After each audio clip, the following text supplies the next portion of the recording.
কোরআনে আছে জাহান্নামী ফেলবার পরে আল্লাহর কাছে ভীষণ আযাবে আগুনে আল্লাহর কাছে তিনটা জিনিস চাইবে।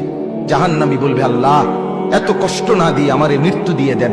আল্লাহর কসম, কোরআনে আল্লাহ বলেন, আল্লাহ বলবে, না রে বান্দা, লা ইউকদা আলাইহিম ফায়ামুতু, জাহান্নামে কোনো মৃত্যু নাই।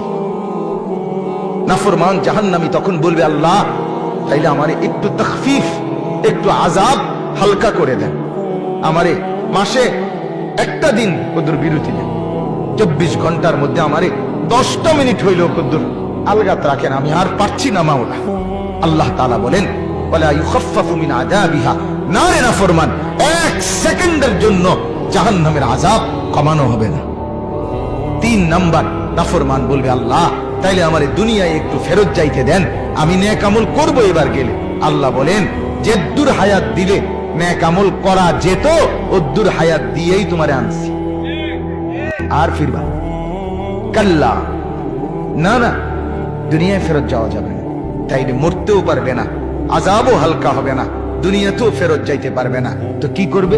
ক্বাল ইখসাউ ফিহা, আল্লাহ বলেন, ইখসাউ ফিহা, তুমি নাফরমান জাহান্নামের মধ্যেই পড়ে থাকো, ওয়ালা তুকাল্লিমুন, আর কোনো কথা বলবি না, শুধুই আযাব ভোগ করতে থাকো। তাফসীরের মধ্যে আছে,